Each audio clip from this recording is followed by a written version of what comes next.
ప్రోత్సాహంతో ఆరోపణలు చేసినట్లు చెప్పడం దారుణమని కౌన్సిల్ భువనేశ్వర్ అన్నారు. తాను చేసినటువంటి ఆరోపణలు ఖండించడాన్ని ఆమె తప్పుపట్టారు. మంత్రి రోజా సమస్యలు మంచి వారైతే తనకు పదవి ఇవ్వాలని, లేని పక్షంలో బ్యాలెన్స్ మొత్తాన్ని తిరిగి ఇవ్వాలని డిమాండ్ చేశారు.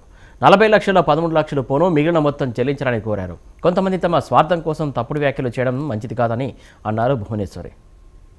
ప్రెస్ మీట్ పెట్టిన తర్వాత పుత్తూరు మున్సిపాలిటీకి సంబంధించి పుత్తూరు చైర్మన్ హరిగారు వచ్చి ఇక్కడ నేను చెప్పేదన్నీ అవాస్తవాలు, భువనేశ్వరి గారు ఇటువంటి డబ్బులు ఇవ్వలేదు, మేడం గారికి 40 లక్షలు ఇవ్వలేదు అని చెప్పి టీడీపీ వాళ్ళతో కుమ్మక్క అయిపోయి ఆమె ఆ విధంగా ప్రవర్తిస్తూ ఉంది అని చెప్పారు.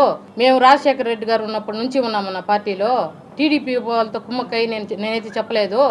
మీ మీద నేను కనీస ఒక మాట అంటూ కూడా నేను మాట్లాడలేదు, కానీ ఇప్పుడు కూడా మాట్లాడదలుచుకోలేదు.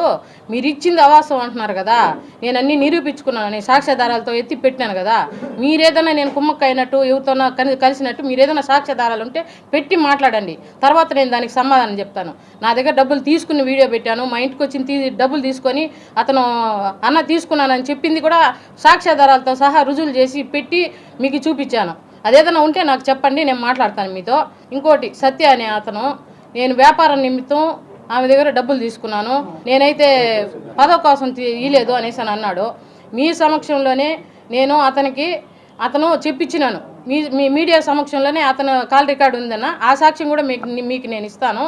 చూడండి, 40 లక్షలకు ఇచ్చినావు, నాకేం సంబంధం ఉంది, వాళ్ళకి కదా నువ్వు ఇచ్చినావు డబ్బులు, నువ్వు ఇచ్చినావు, నేను తీసుకుపోయి ఇచ్చినాను, మధ్యలో నన్ను అడిగితే ఎందుకు, నాకెందుకు ఫోన్ చేస్తారని చెప్పి ఆడియో రికార్డు కూడా మీకు ఇస్తాను. నేను ఇప్పుడు వినండి, సాక్ష్యాధారాలతో సహా నిరూపిస్తానన్న నేను. అతను ఏదో నోటు మాటలు చెప్పి